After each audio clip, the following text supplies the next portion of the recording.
Welcome back to this already the final segment of The Price of Business for this Friday. Can you believe it's already Friday? It's Friday. And if my recollections correct, it's going to be Friday all day long. And boy, it's been a lot of fun. Looking forward to the weekend, but also looking forward to Monday being back with you. Hadn't talked about the fact that on Wednesday we had another guy go postal. I don't know what they call that when it happens at an army place, but he went postal, killing a few people and injuring a dozen others or something like that. It's unbelievable what's happened, and it makes me all the more mindful as to why these happen. What's going on out there to make this happen, and I'm challenging people to kind of come up with stories of, I guess it's pre-1994 or 95 when Bill Clinton prohibited guns from being allowed in general on military bases, and only the military police being able to have them. In other words, making military bases like Chicago, Washington, D.C., cities with high crime rates that also have tough gun control laws. Guess what? There's a direct correlation. If we got rid of the cities, the cities with the toughest gun control laws, crime would the United States would go from one of the top 10 producers of violent crime to one of the bottom 10 producers of violent crime. And that's a statistic I've seen over and over again.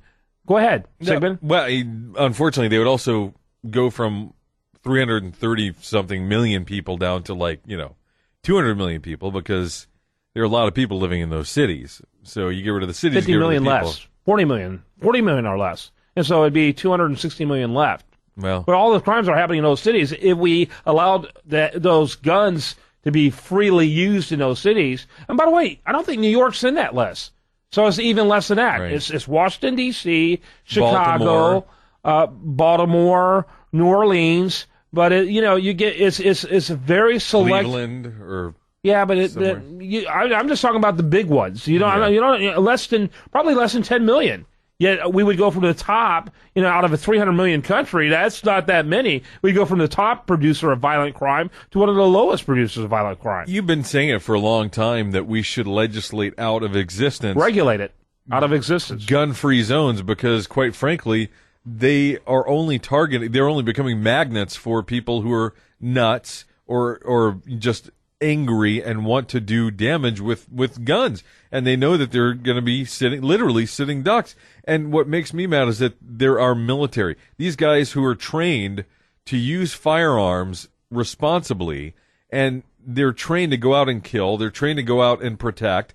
And they're trained to use these weapons. They're not even allowed to protect themselves with them on military bases. And Kevin, you said the MPs could have them. Where were the MPs? Right. Why are there not more MPs? There's never enough. There's never enough.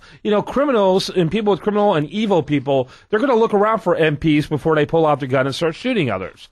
And so there's never enough. There's never enough cops in the movie theater that says gun-free zone. That's right. Never enough cops at elementary schools like Sandy Hook when it says gun-free zones. There's never enough. Therefore, if you're going to have gun-free zones, you better make sure there's enough. And there's never enough cops around when you need them to protect your home. That's right. And that's why the Second Amendment is so important, that we be able to protect ourselves, yes, with firearms, because, quite frankly, a firearm works better in a home invasion situation than a baseball bat. Yep. It just does. Yep, absolutely. And, and that's why Chicago, which has almost the exact same population as Houston, has 10 times the violent crime of Houston, Texas. Because there's not enough cops. They can't be everywhere. Yeah. And you talk to cops in Chicago, they wish more people who had guns. The only upside to them is they know that if they're dealing with someone with a gun, they're dealing with a criminal. That's the only upside. But they sure would love for a non-criminal to pop that guy out even before they got there to help create imbalance. And you know what? Societies that honor gun ownership are polite societies. Right. They're societies that, respect one another because they're afraid of one another to a certain extent in a healthy sort of way. Well, what do you think about, I didn't realize this, that there are already a bunch of states that already have open carry laws. Bunch of states. And how is Texas not one of them? I have no idea. That is so bizarre to me that Texas, with its rich history of kind of being a maverick state and especially when it comes to guns, that we would not have an open carry law already on the books. We need an open carry law in our books. Absolutely. It's being pursued in the next legislature. No question. And it won't pass. Well, and why is that? Because you got Dan Patrick, who will be the new lieutenant governor, and Greg Abbott, who is a strong advocate of gun rights, one of the strongest advocates out there. How in the world does that not pass? This is just me prognosticating. I think that there's going to be a lot of people who paint it in a bad light, and they think that, oh great, now there's going to be a bunch of kids running up and grabbing a gun off some guy, and it might work in a smaller state, but Texas is a huge state, and we just can't have people walking around, like cowboys in the Wild West. I see one of the first things that passes. Well, I'll bet a Twinkie on that. Oh yeah, all right. Only because you're trying to lose weight and you want me to be fatter. Exactly. I won't eat it. Oh, either way, you win. You know what? I hope it does pass, because I think that we do need less infringement on our Second Amendment rights. And right now, I think that gun-free zones, like at Fort Hood, folks, think about this. Our own military can't protect themselves on their own military base. They're sitting ducks. I said it before. We've said it before here. It makes no sense. And they need to be able to protect themselves. They deserve to be able to protect themselves. And quite frankly, the Second Amendment allows them to protect themselves. It's only stupid administrations like the 1990s and Clinton who hated the military, hated them. And wanted them. I don't know.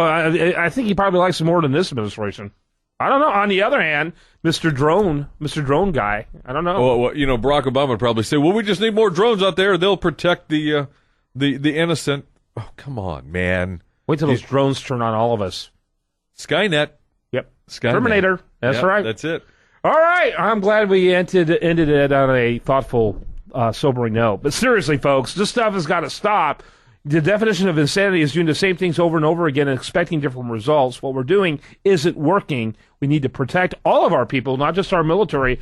And unless there's a cost for them not to have guns, people should be allowed to have guns. That's right. That's how you maintain a free, safe society. All right, love being with you today. Look forward to being with you on Monday. If you want to remind you the best content here appears over there at usatheReview.com. While they're liking it on Facebook, follow it on Twitter.